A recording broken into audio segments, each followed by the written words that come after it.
हाँ start. Good morning बच्चे, कैसे हैं आप लोग। कल पाटलिपुत्रा यूनिवर्सिटी के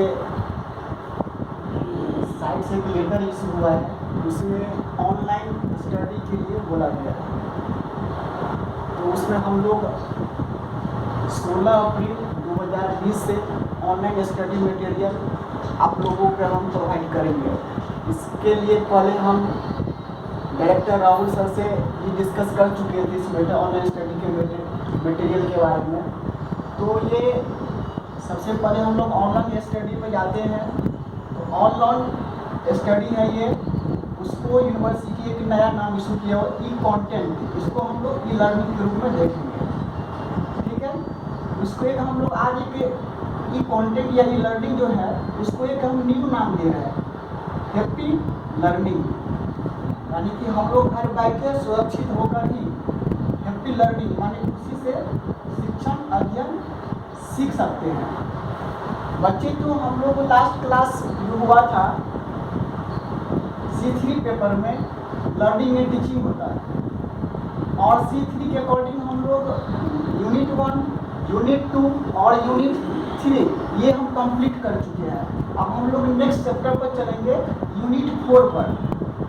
यूनिट 4 में जाएंगे। यूनिट 4 में एक अवबोधन एवं शिक्षक शिक्षण, ये आपका हेडलाइन है। अंडरस्टैंडिंग एंड टीचर टीचिंग, ये आपका हेडलाइन है। तो बच्चों हम सबसे पहले चलेंगे अवबोधन क्या है। तो व्हाट इज अंडरस्टैंडिंग माने अवबोधन क्या है। अब आपको ब्रेन में आएगा कि अवबोधन शब्द जो है कहाँ से उत्पत्ति हो, कहाँ से बना है। सबसे पहले आप जान लीजिए अवबोधन जो है दो शब्दों से मिलकर बना है। एक अवबोधन, अव प्लस बोधन इक्वल टू अवबोधन, ये एक्चुअली संस्कृत का उच्चारण में आता है। और इस अवबोधन को हम नॉन के रूप में देखते हैं, नॉन में संज्ञा के रूप में देखते हैं, और इसको केसेज में यूज करेंगे तो पुलिंग होता है। तो अब हमको सबसे बड़ा क्वेश्चन पूछे आपको, व्हाट इज अंडरस्टैंडिंग। आपको हिंदी से इतना क्लियरफाई नहीं हो पाएगा, लेकिन इंग्लिश एक वर्ड है जिससे आप क्लियरफाई समझ सकते हैं। व्हाट इज अंडरस्टैंडिंग मानी आपकी जो अंदर की क्षमता है सीखने की प्रक्रिया को, उसको अवबोधन क्या है। तो अवबोधन क्या है, बोध होने की व्यवस्था अवस्था, बोध होने की अवस्था या क्रिया को अवबोधन कहते हैं। आप कैसे समझेंगे कि अवस्था या क्रिया होता है। तो अब इसके लिए मैं एक छोटा सा एग्जाम्पल आपको दे रहा हूँ, उदाहरण है। नेत्रहीन को स्पर्श आदि से वस्तुओं का अवबोधन होता है। जैसे ब्लाइंड पर्सन होता है, ब्लाइंडनेस स्टूडेंट है, किसी भी बच्चे को आप जब तक ये नेत्रहीन है उसको जब तक हाथ से स्पर्श नहीं कराइएगा तब तक उसको पता ही चलेगा ये वस्तु क्या चीज़ है क्या नहीं है। इसीलिए हम लोग नेत्रहीन बच्चे को कोई वस्तु को स्पर्श कराने के लिए कराते हैं तो उसको बोध होता है, उससे ये समझता है कि ये कोई चीज़ का ये फलना वस्तु ये वस्तु है। अब देखिए आप वस्तु को विकसित करना का है, तो हम एक एग्जाम्पल में 4 पॉइंट आपको दिए हैं, 4 पॉइंट ऑफ द अंडरस्टैंडिंग का। तो पहला पॉइंट आप नोट कर लीजिएगा, विकसित करना। दूसरा पॉइंट सोते को जगाना। तीसरा पॉइंट है जताना या ज्ञात करना। चौथा पॉइंट है दीपक या आग को जलाना। आप बच्चे इसको नोट भी कर लेंगे, नोट करते जाइएगा कॉपी पर। और जो आपको प्रॉब्लम होगा, मेरा एक नंबर है 6202902393, उस नंबर पर मुझे कॉल करके आप अपना समस्या को, प्रॉब्लम को आप हमसे शेयर कर सकते हैं, तो मैं आपको सॉल्यूशन दे दूंगा। और जो बच्चे अभी तक नहीं समझे, मैं एक बार फिर आपको अवबोधन में रिपीट कर रहा हूँ। अवबोधन बोध होने की अवस्था या क्रिया को अवबोधन कहते हैं। उसको एग्जाम्पल है, नेत्रहीन को स्पर्श आदि से वस्तुओं को अवबोधन होता है। माने नेत्रहीन बच्चे को कोई वस्तु से उसको हाथ में देखकर स्पर्श कराएंगे तो अभी उसको पता चलेगा नेत्रहीन बच्चे को कि ये वस्तु क्या चीज़ है। पहला पॉइंट आप नोट कर लिए होंगे, विकसित करना। दूसरा सोते को जगाना। तीसरा जताना या ज्ञात करना या नॉलेज देना। चौथा दीपक आपको जलाना। अब दीपक जो है, अब कैसे उसको समझाइएगा, जब तक दीपक में दिया तेल नहीं दीजिएगा, बत्ती नहीं लगाइएगा, उसको माचिस से फायर नहीं कीजिएगा, तब तक उन तीनों बच्चों को पता ही नहीं लगेगा ये दिया है, ये दीप रोशनी दे रही है, आग लगी हुई है। इसीलिए उसको हम लोग अवबोधन में यूज करते हैं। ठीक है, अवबोधन में करते तो कोई प्रॉब्लम नहीं है। चलिए हम लोग अब नेक्स्ट पोजीशन पर आते हैं। नेक्स्ट टॉपिक है यूनिट 4 में अवबोधन के बाद शिक्षक शिक्षण है। तो वही पॉइंट को हम यहाँ पर डील कर रहे हैं, शिक्षक शिक्षण।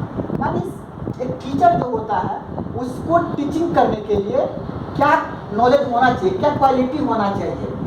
टीचर जो होता है क्लासरूम में जाते हैं बच्चे के साथ, तो सबसे पहले ये अपने रणनीति बनाते हैं, अपना नीति बनाते हैं, अपना प्रोसेस करते हैं। एक टॉपिक लेते हैं, उस टॉपिक पर बच्चे के साथ अपना समूह के साथ मिल करके नीति बनाते हैं। वही बच्चे को क्लासरूम में ऑब्जर्वेशन करके बच्चे को देते हैं।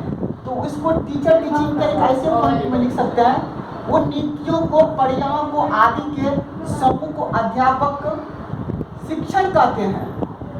इसी शिक्षण को हमने क्या किया है, 3 टाइप्स ऑफ में बांटे हैं। क्लासरूम में जब टीचर जाते हैं तो कुछ इस प्रकार टीचर के पास क्वालिटी होना चाहिए, अध्यापकों के ज्ञान होना चाहिए, टीचर को अभिवृद्धि होना चाहिए, टीचर को व्यवहार होना चाहिए, और लास्ट में क्या होता है, टीचर के पास कौशल माने कि स्किल होना चाहिए, डेवलपमेंट ऑफ स्किल होना चाहिए।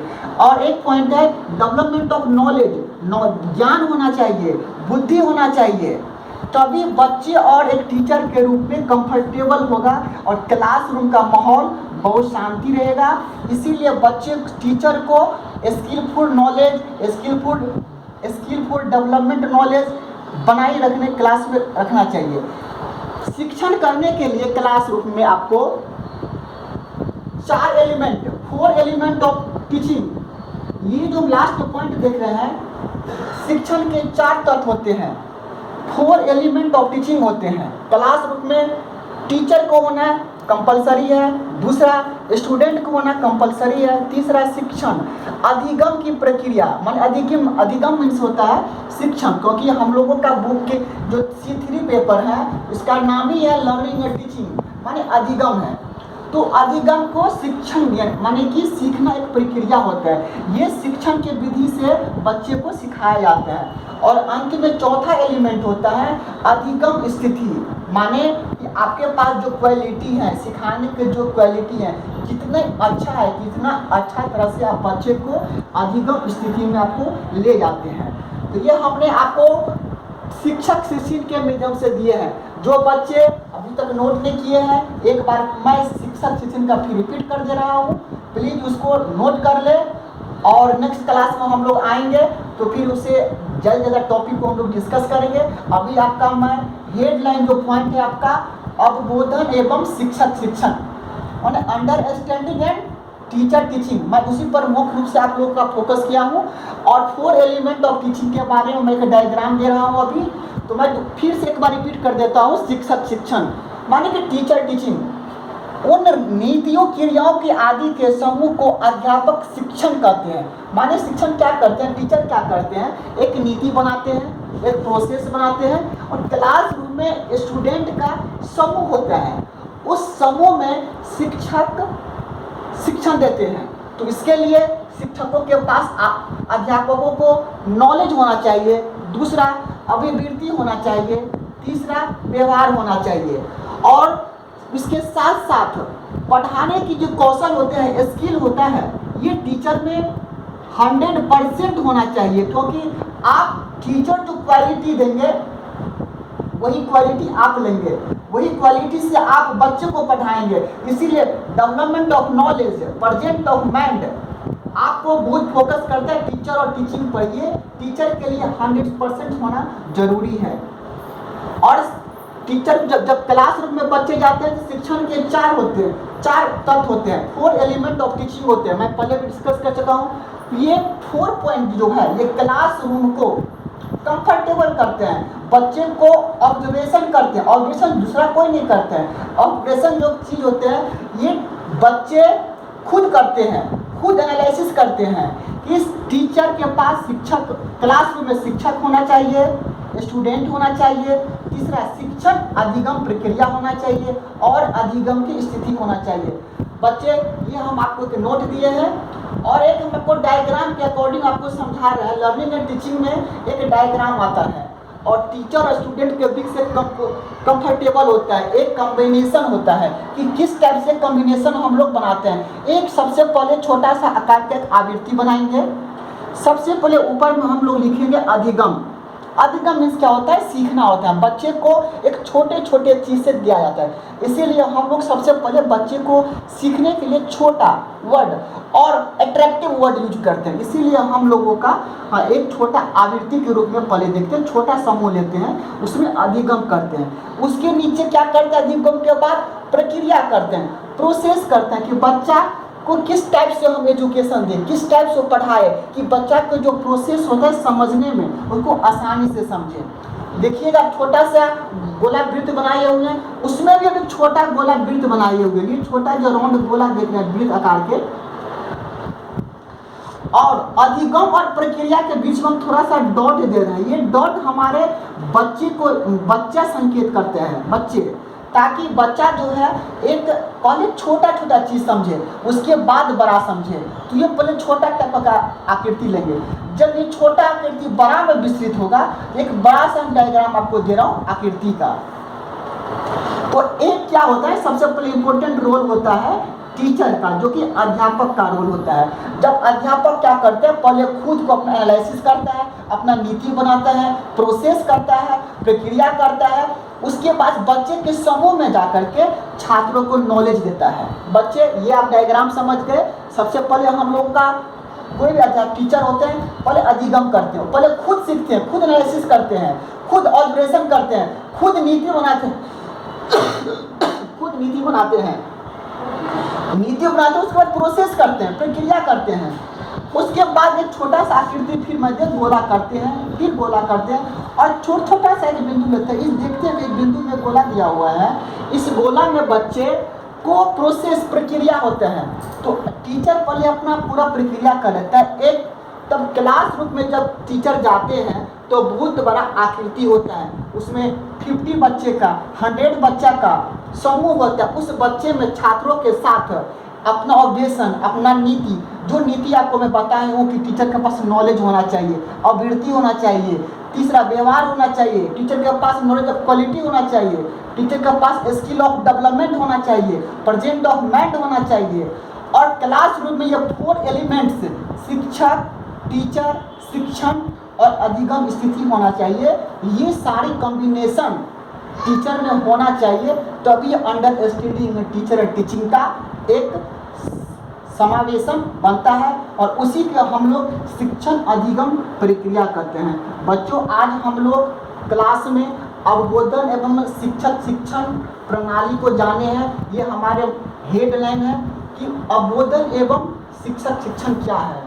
बच्चा, थोड़ा देर का टॉपिक है, ये 10 से 12 मिनट की टॉपिक है, क्योंकि मेरे स्वास्थ्य ठीक नहीं है, इसलिए मैं छोटा सा वीडियो मैं दे रहा हूँ। और आप लोग घर बैठे रहिए, सेफ रहिए। आप सेफ है, भारत सेफ है, कोरोना हारेगा, भारत जीतेगा, ये हमसे अपील है। सुरक्षित रहिए, घर रहिए और स्टडी मटेरियल से आप स्टडी कीजिए। और उसको एक न्यू नाम हम लोग हैप्पी लर्निंग में यूज करेंगे। और नेक्स्ट टॉपिक के लिए कल हम लोग सेम टाइम सेम चैनल फिर मिलेंगे। तब तक के लिए थैंक्स।